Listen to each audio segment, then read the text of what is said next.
What if your food was designed to make you sick? Picture this, you're standing in front of the microwave, watching your frozen lasagna spin slowly like some cheesy, promising miracle.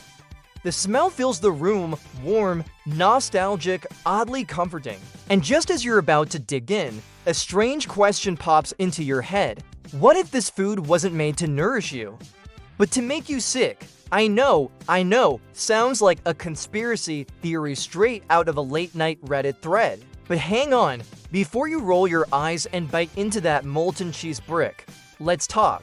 Because once you start pulling on this thread, the whole fabric of our modern food system starts to unravel. The label is a puzzle. Let's start simple. Have you ever really read the ingredients list on your favorite snack? It's like decoding an ancient spell or reading IKEA instructions in Swedish.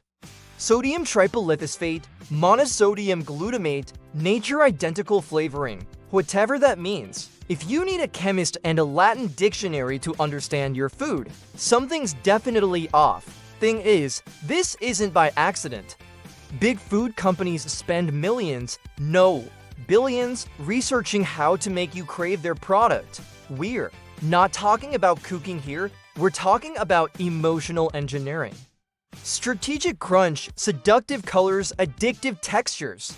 It's not lunch, it's lab work, hijacking your taste buds behind the scenes. In glassy corporate buildings that smell like carpet and ambition, people are literally studying how to hijack your brain. Ever heard of the bliss point? That perfect mix of sugar, salt, and fat that flips the pleasure switch in your brain like a casino slot machine?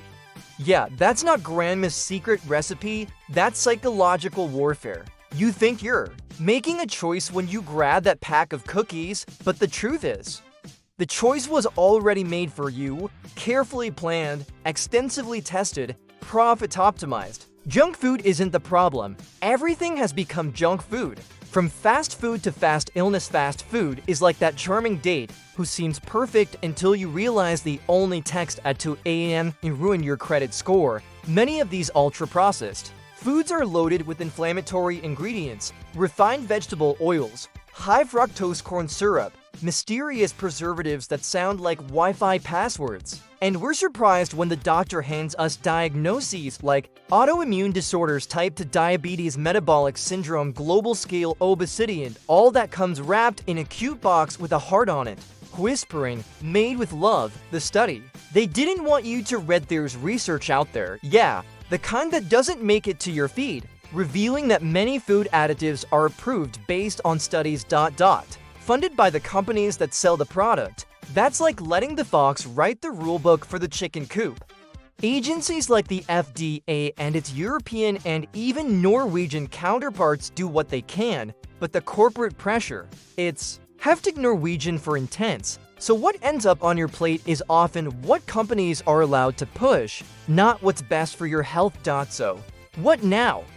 Alright, let's be real. We're not saying you should survive solely on filtered air and glacier water though. If you live in Norway, you probably already have that covered. The point isn't paranoia. It's awareness. It's about reading the label. Questioning that rainbow-colored cereal that glows in the dark. Real food usually doesn't come with marketing slogans or cartoon mascots. And you know that old saying, you are what you eat. Well, if you're eating junk 24/7, don't be surprised if you start feeling like a human nugget. Don't wait for the system to change. An industry won't change just because we wish it would.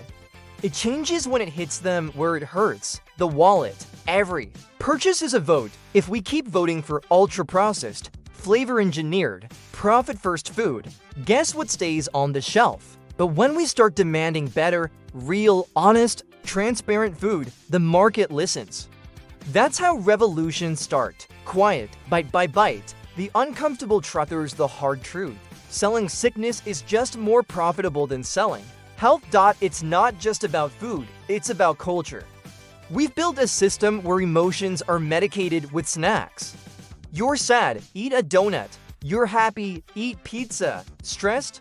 Double cheeseburger, no pickles. But what if you paused before that next bite? What if you asked, is this feeding me or numbing me? What if you took back control?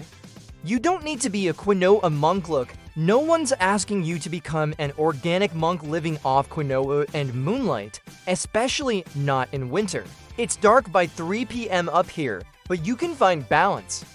You can choose differently, and that's already a rebellion. It's you saying, I see the game you're playing, and I'm not swallowing it because in the end, eating well isn't about being perfect.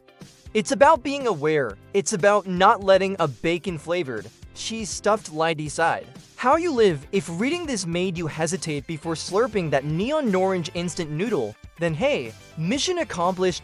Share this with that friend who thinks soda counts as fruit juice.